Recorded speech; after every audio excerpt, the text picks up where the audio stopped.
ये तस्वीरें जिन्होंने आतंकवाद को पाला उनकी इमारत की तस्वीर, बहावलपुर की तस्वीर दिखा रहे हैं, पाकिस्तान की बहावलपुर।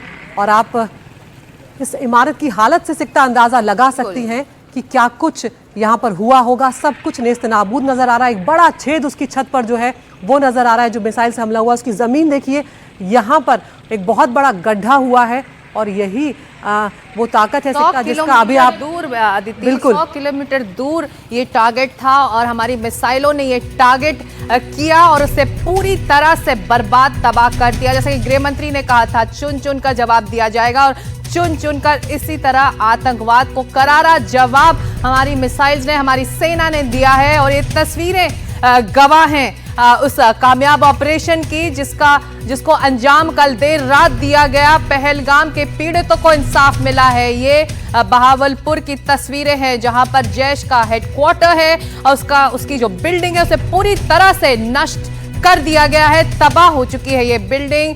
हालांकि पूरी जो जानकारी इन टारगेट्स के बारे में 9 ऐसे ठिकाने थे, आतंकवादी गढ़ थे, आतंकवादी कैंप्स थे जिनको चुना गया था। उसमें कितनी तबाही मची है, कितना नुकसान हम कर पाए हैं, इसकी पूरी जानकारी अब से कुछ देर में करीब 15 मिनट बाद सेना की जो प्रेस ब्रीफिंग होने वाली उसमें हमको मिलेगी। लेकिन ये एक्सक्लूसिव तस्वीरें अदिति बता रही हैं कि हमारा ऑपरेशन सिंदूर कितना कामयाब रहा है। बिल्कुल, ये जैश का मुख्यालय बहावलपुर में जिस तरह से आप बता रही हैं 100 किलोमीटर दूर जाकर यहाँ पर हमारी मिसाइल ने टारगेट किया और ये तस्वीरें बयां कर रही हैं कि क्या कुछ यहाँ पर बीता है, बीती रात क्या कुछ हुआ है, किस तरह से हमले के बाद तबाही की तस्वीरें जो है वो एक एक करके सामने आ रही हैं। और सिकता अब ये शुरुआत भर है, एक एक करके ऐसी कई तस्वीरें सामने आएंगी जो भारत की सेना की कामयाबी की कहानियां गढ़ेंगी कि किस तरह से इस ऐतिहासिक ऑपरेशन सिंदूर को अंजाम दिया गया। और बार बार यही संदेश भारत देने की कोशिश कर रहा है कि आतंकवाद पर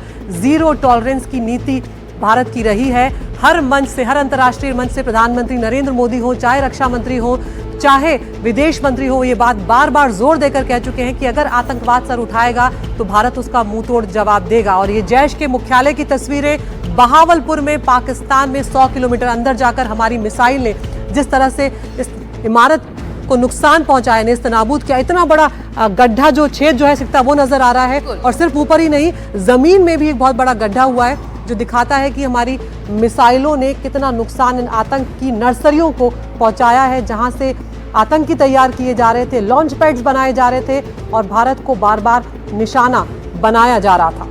और ये तस्वीरें आदित्य अगर बता रही हैं कि कितनी कामयाब रही हमारे ऑपरेशन सिंदूर के टारगेट जो चुने गए थे और मिसाइलें किस तरह से सटीक तरीके से उसी जगह गिरी।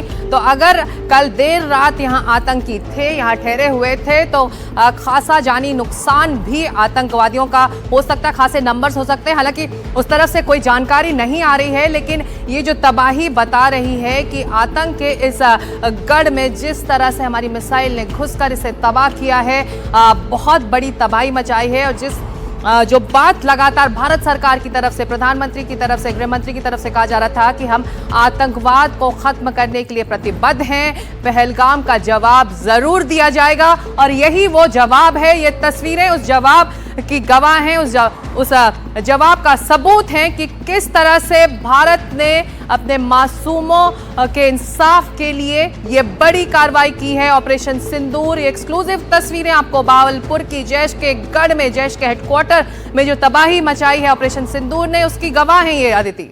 बिल्कुल, और आज मसूद अजहर जो है वो कहीं ना कहीं डरा हुआ होगा, वो ये देख रहा होगा कि किस तरह से बहावलपुर में जो उसका ठिकाना था, जो उसका एक तरह से मुख्यालय था, हेडक्वार्टर था उसका बहावलपुर का, ये वो नेस्त नाबूद हो गया है, जमींदोज हो गया है। और यहाँ पर सिकता जिस तरह से आप कह रही हैं कि जो भी आतंकी होंगे यहाँ पर खासा नुकसान हुआ होगा, कई आतंकियों की जानें गई होंगी। और जो शुरुआती जानकारी हमारे सहयोगी मुकेश सिंह सेंगर दे रहे थे सूत्रों के हवाले से, हालांकि ये जैश का ठिकाना है, लेकिन लश्कर के 62 आतंकियों के मारे जाने की खबर भारत के इस हमले के बाद सामने आई है। तो अब देखना होगा कि भारत ने ये जो बदला लिया है, इसके डिटेल्स आने में अब बहुत कम वक्त रह गया है। बमुश्किल अब 14 मिनट जो हैं वो रह गए हैं जब सेना प्रेस कॉन्फ्रेंस करेगी और एक एक जो ठिकाना है उसे निशाना बनाया गया उसका यहाँ पर ब्यौरा दिया जाएगा कि किस तरह से किया गया। और ख़ास बात, जिस तरह से हमारे तमाम मेहमान कह रहे थे कि 1971 के बाद ये पहली बार है जब तीनों सेनाओं ने, हमारी थल सेना, हमारी वायु सेना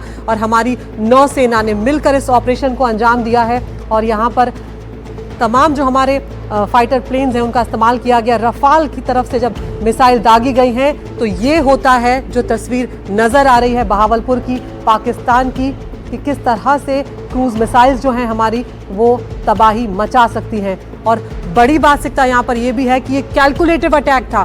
भारत की तरफ से यहाँ पर एक संवेदनशीलता का भी परिचय दिया गया कि जो सिविलियंस थे उनको यहाँ पर बचाने की कोशिश की गई, उनको निशाने पर नहीं लिया गया। और यही वजह है कि ये माना जाना चाहिए कि शायद पाकिस्तान ये परिपक्वता दिखाए या ये समझदारी दिखाए कि ऐसा रिस्क अब वो आगे ना ले कि अगर वो और इस मामले को एस्केलेट करेगा, बढ़ाएगा, तो उसे इससे भी ज़्यादा नुकसान उठाना पड़ेगा, इससे ज़्यादा उसे मुंह की खानी पड़ेगी।